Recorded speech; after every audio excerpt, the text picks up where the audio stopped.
All right, guys, welcome to part 3 of this Mastering in Ozone 7 tutorial course, where we're going to be looking at or addressing the question, what is ozone?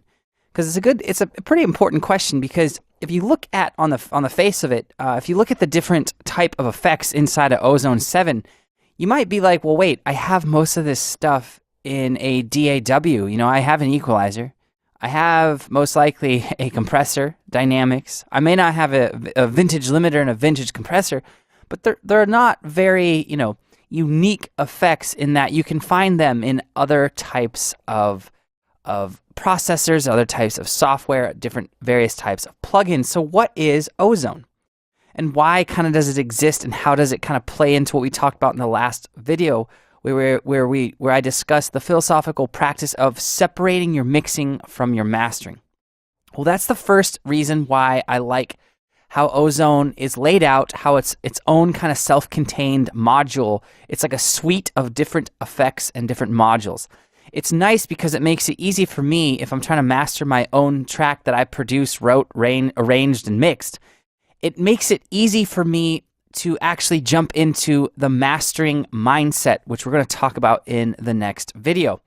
So Ozone 7, I guess in my kind of layman's terms definition, is it's a comprehensive suite of effects and processors, all geared for mastering music. You could use Ozone 7's elements in the mix, because you can load those up individually, and we'll talk about that. But it's a plugin and it's standalone software. You can actually run this in standalone mode, and we'll look at that in the tutorial course as well. But it's a comprehensive effect processing suite, all geared for mastering music. So the equalizer, the dynamics, the compressor, they've all been finely tuned with the context of mastering in mind. So they may not be the most comprehensive type of compressor or limiter that you'll ever see in your life. Let's load this up. But they're definitely geared for mastering. They're tuned to master music. And it makes it really easy to actually step away from your mix for a day, a few hours, at least I would say a few hours. I try to step away for about a day.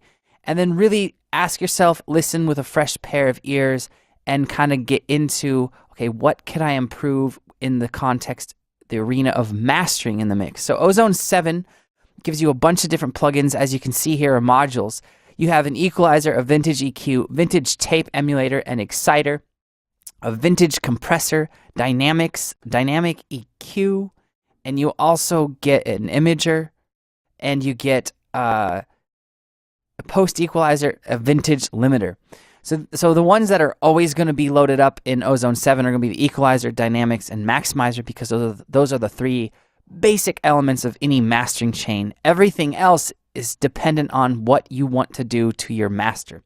So that's what Ozone 7 is. It's a kind of a suite of effects and processors, all geared for mastering music. And we'll talk about how each one is kind of set up to make mastering easier than if you tried to make your own mastering chain in your DAW. So I'll see you in the next video.